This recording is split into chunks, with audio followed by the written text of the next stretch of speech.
గురుబ్రహ్మ ప్రేక్షకులకు నమస్కారం అండి. ఈ వీడియోలో 2025 నుండి 2026 వరకు మేషరాశిలో మొదటి నక్షత్రమైనటువంటి అశ్విని నక్షత్రంలో జన్మించిన వారికి ఎలా ఉంటుంది, ఏ విషయాలలో జాగ్రత్తగా ఉండాలో చాలా క్లియర్గా వివరిస్తాను. శ్రీ దుర్గాదేవి జ్యోతిష్యాలయం. మీరు ఇప్పుడు వరకు ఎక్కడెక్కడో జ్యోతిష్యం చెప్పించుకుని నిరాశ చెంది ఉన్నారా? అయితే ఒక్కసారి గురువు గారికి ఫోన్ కాల్ చేసి చూడండి. ప్రేమ, పెళ్లి, ఉద్యోగం, రాజకీయం, విదేశీ ప్రయాణం, ధనం నిలకడగా లేకపోవటం, భార్యాభర్తల మధ్య గొడవలు, ఆస్తి తగాదాలు, అప్పుల బాధలు, స్త్రీ పురుషుల ఎలాంటి గుప్త సమస్యలకైనా ఎటువంటి సమస్యలకైనా ఒక్క రోజులోనే పరిష్కారం చూపుతారు. వీరు ఫోన్ నంబర్ 9542637206. ఇంట్రెస్ట్ ఉన్న వాళ్ళు ఎవరైనా ఏ టైంలోనైనా వీరు కాల్ చేయవచ్చు. అయితే ముందుగా 2025 సంవత్సరంలో ఆదాయం, వ్యయం, రాజపూజ్య అవమానాల గురించి చెప్పుకున్నట్లయితే ఆదాయం 2, వ్యయం 14 అండి. రాజపూజ్యం 5, అవమానం 7. ఈ అశ్విని నక్షత్ర జాతకులకు అధిపతి కేతు అండి. ఈ సంవత్సరం ప్రారంభంలో అనగా 2025 మే 14వ తారీఖు వరకు ఈ సమయంలో పిల్లలకు సంబంధించిన విషయాలలోనూ సంతానం కోసం ప్రయత్నిస్తున్న వారికి అనుకూలంగా ఉంటుంది. అంటే పెళ్ళి అయ్యి సంతాన ప్రయత్నాలు చేస్తున్న వారికి, సంతానం ఉన్నవారికైతే వారి సంతాన అభివృద్ధి విషయంలో అనుకూల కాలంగా చెప్పవచ్చు. ఎప్పటి వరకు అంటే మే మాసం వరకు మాత్రమే.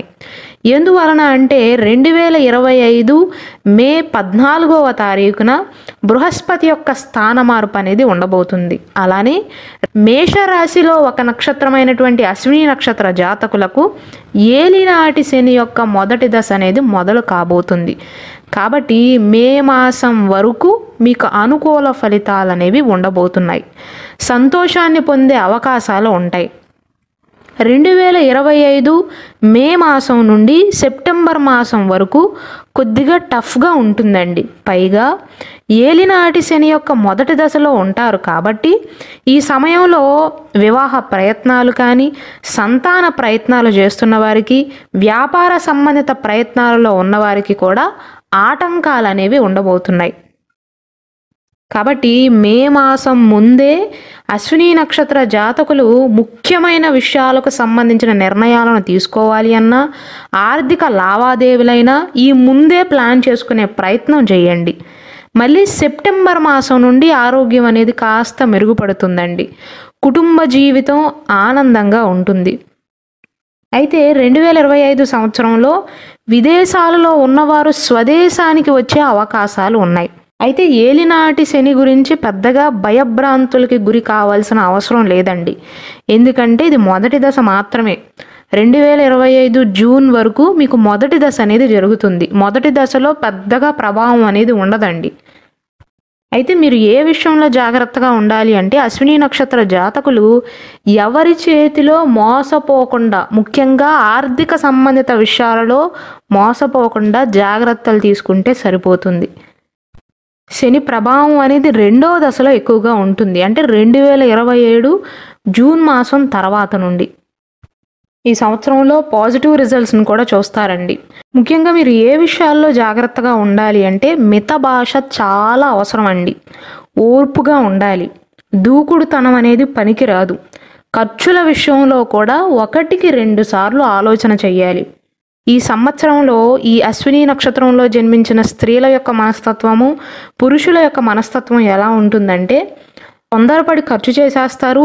ఈఎంఐల రూపంలో కానీ, లోన్ల రూపంలో కానీ తర్వాత తీర్చుకుందామని అనుకుంటారు. అంటే స్థాయికి మించి ఖర్చులు చేసి అప్పులు పాలయ్యే అవకాశాలు ఉంటాయి. కాబట్టి ఏదైనా వస్తువు కొనుగోలు చేసే ముందు 1కి 2 సార్లు దీనికి నేను డబ్బు కట్టగలనా, తీసుకున్న అప్పు తీర్చగలనా అని 1కి 2 సార్లు ఆలోచన చేస్తే సరిపోతుంది. అలానే ఏలినాటి శని సమయంలో అయిన వారి చేతిలోనే మోసపోయే అవకాశాలు ఉంటాయి. కాబట్టి ఎవ్వరిని గుడ్డిగా నమ్మవద్దు. అశ్విని నక్షత్రంలో జన్మించిన స్త్రీలకు ఉద్యోగ నిర్వహణ, కుటుంబ నిర్వహణ కాస్త కష్టతరంగా అనిపించినా ఈ సంవత్సరంలో తెలివిగా, ఓర్పుగా వ్యవహరించి ముందుకు సాగుతారు. ప్రత్యేకమైనటువంటి గుర్తింపు ఉండకపోయినా సామాన్య ఫలితాలు అనేవి గోచరిస్తున్నాయి. ముఖ్యంగా 2025 మే మాసం తర్వాత నుండండి. మే ముందు కాలం మీకు అనుకూలంగానే ఉంటుంది.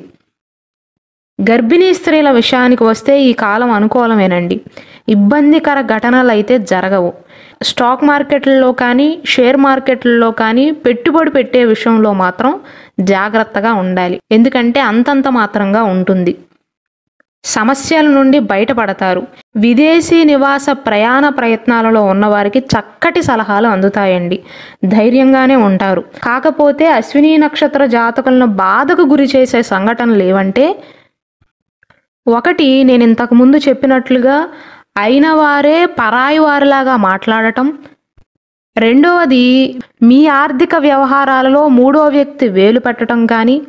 మూడవది, సకాలంలోనే కష్టపడి అన్ని పనులు పూర్తి చేసినా పెద్దగా గుర్తింపు రాకపోవటం మిమ్మల్ని కాస్త ఇబ్బంది పెడుతుందండి. అంతే తప్ప వృత్తిరీత్యా ఇబ్బందులైతే ఉండవు. ఒకవేళ అశ్విని నక్షత్ర జాతకులు కనుక ఆస్తి లావాదేవీలు కానీ భూమి యొక్క క్రయ విక్రయాలు చేద్దాము అనుకుంటున్నట్లయితే బెస్ట్ టైం అయితే మొదటి 3 నెలల సమయంలోనండి. అంటే జనవరి, ఫిబ్రవరి, మార్చ్ 28వ తారీఖు ముందు. ఈ 3 నెలల్లో మీ మైండ్ అనేది బాగా పనిచేస్తుంది. అంటే బాగా ఆలోచించగలుగుతారు. ముఖ్యంగా 2025 మే మాసం తర్వాత స్థిరాస్తి లావాదేవీలలో ఇబ్బందులు వచ్చే అవకాశాలు ఉంటాయి. కాబట్టి అటువంటి ముఖ్యమైన విషయాలన్నీ కూడా ముందే చూసుకోవటం మంచిది. మీరు కొన్నిసార్లు మొండిగా, కొన్నిసార్లు ప్రశాంతంగా ప్రవర్తిస్తూ ఉంటారు. 2025 సంవత్సరంలో శని భగవానుడి యొక్క స్థానాన్ని బట్టి చూసినట్లయితే ఆరోగ్యాన్ని జాగ్రత్తగా చూసుకోవాలి. మెయిన్గా మిమ్మల్ని ఎటువంటి సమస్యలు బాధిస్తాయి అంటే కాళ్ళ నొప్పులు, వెన్ను నొప్పుకు సంబంధించిన సమస్యలను ఎదుర్కొనే అవకాశాలు ఉంటాయి. అలానే బయట అతిగా తినటం కానీ, జంక్ ఫుడ్ని ఎక్కువగా తినటం వల్ల కూడా కడుపుకు సంబంధించిన అనారోగ్య సమస్యలతో అశ్విని నక్షత్ర జాతకులు బాధపడే అవకాశాలు ఉన్నాయి. కాబట్టి తగిన జాగ్రత్తలను తీసుకోండి. డ్రైవింగ్ చేసేటప్పుడు కూడా కొద్దిగా జాగ్రత్తలు తీసుకోండి. మొత్తం మీద చూసుకున్నట్లయితే ఈ 2025 సంవత్సరంలో బయట వారి విషయం కంటే కూడా అయిన వారి విషయంలోనే జాగ్రత్తలు తీసుకోండి. అలా అని ఏలినాటి శని గురించి భయపడవలసిన అవసరం లేదండి. 2027 వరకు ప్రభావం అనేది కాస్త తక్కువగానే ఉంటుంది. శని భగవానుడు ఎప్పుడైతే 12వ స్థానం అయినటువంటి మీనరాశిని విడిచిపెట్టి 1వ స్థానంలోకి వెళ్తాడో, అంటే మీ రాశిలోకే వస్తాడో, మేషరాశిలోకి వస్తాడో, అప్పుడు కొద్దిగా ప్రభావం ఎక్కువగా ఉండి ఇబ్బందులు పడతారు. మొదటి దశ అనేది స్టార్టింగ్ దశే కాబట్టి కొన్ని జాగ్రత్తలు తీసుకుంటే సరిపోతుంది. మెయిన్గా ఆర్థిక వ్యవహారాల విషయంలోనండి. మీ ఫైనాన్షియల్ విషయంలో ఎవ్వరిని వేలు పెట్టనివ్వవద్దు. మీరు ఎవ్వరి విషయాల్లోనూ వేలు పెట్టవద్దు. అప్పుడే మీరు ప్రమాదాలను నివారించగలుగుతారు. ఇక పరిహారాల విషయానికి వస్తే మెయిన్గా ఈ సంవత్సరంలో మీకు పెద్ద సమస్య ఏలినాటి శని యొక్క ప్రభావమే. కాబట్టి శనికి సంబంధించిన వస్తువులను కనుక మీరు దానంగా ఇచ్చినట్లయితే శని ప్రభావం అనేది పూర్తిగా తగ్గకపోయినా నెగిటివ్ ఎఫెక్ట్ అనేది కాస్త తగ్గుతుందండి. అయితే ప్రేక్షకులు గమనించవలసింది, శని భగవానుడు యజ్ఞాలు చేసినా, యాగాలు చేసినా, ఎన్నో డబ్బులు ఖర్చు పెట్టి పూజలు చేసినా పెద్దగా సంతృప్తి చెందడు. ఎందుకంటే శని భగవానుడికి కావాల్సింది క్రమశిక్షణ మాత్రమేనండి. అందుకే జ్యోతిష శాస్త్రం ప్రకారం శనిని కర్మకారకుడు అంటారు. అంటే కర్మ ఫలితాలను అందజేసే గ్రహం అన్నమాట. మరి శనికి ఏం చేస్తే సంతృప్తి చెందుతాడు అన్న సందేహం మీకు రావచ్చు. ఇంట్లో పెద్దవారిని గౌరవించండి. నాకు సంబంధం లేదు అనుకున్న విషయంలో వేలు పెట్టవద్దు. నాది కాదు అనుకున్న సొమ్ముకు ఆశ పడవద్దు. క్రమశిక్షణతో ఉంటే శని భగవానుడు ఏమీ చెయ్యడు. ఎందుకంటే జ్యోతిష శాస్త్రం ప్రకారం శని భగవానుడు తండ్రి లాంటి వాడండి. కటువుగానే ఉంటాడు, కానీ స్కూల్లో టీచర్ లాగా మంచి చేయటానికి ప్రోత్సహిస్తాడు.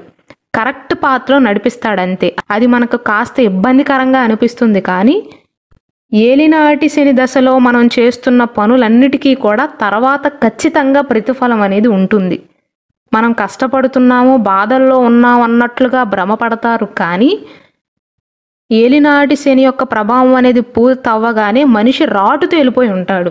అంటే ఎక్కడైనా బ్రతికేయగలడు. ఎవరిని చూసినా సరే వారు ఎలాంటి వారో ఈజీగా అంచనా వేయగలుగుతాడు. ఎందుకంటే ఈ సమయంలోనే అయిన వారు మోసం చేసే అవకాశాలు ఉంటాయి కాబట్టి తగిన జాగ్రత్తలు తీసుకున్నట్లయితే ఏమి ఉండదండి. 2025 సంవత్సరం మీకు బాగోదని మాత్రం భ్రమపడవద్దు. ఈ సంవత్సరం మీకు బాగానే ఉంటుంది, కానీ కొన్ని జాగ్రత్తలు తీసుకోవాలి. మీ లిమిట్లో మీరుండాలి, పక్కవారు మీ విషయాల్లో ఇన్వాల్వ్ అవ్వకుండా జాగ్రత్తలు తీసుకోవాలి అంతే. ఈ ఏలినాటి శని సమయంలో అశ్విని నక్షత్ర జాతకులకు కనుక ధైర్యం తక్కువగా ఉన్నట్లయితే నవముఖి రుద్రాక్షను ధరించవచ్చండి. ఒకవేళ మీరు పుట్టిన సమయం మీకు ఖచ్చితంగా తెలిసినట్లయితే మొదటి పాదంలో జన్మించిన వారు త్రిముఖి రుద్రాక్షను ధరించవచ్చు.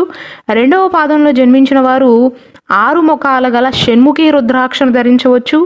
మూడవ పాదంలో జన్మించిన వారు 4 ముఖాల గల చతుర్ముఖి రుద్రాక్షను ధరించవచ్చు. 4వ పాదంలో జన్మించిన వారేమో ద్విముఖి రుద్రాక్ష అంటే 2 ముఖాలు గల రుద్రాక్షను ధరించవచ్చు.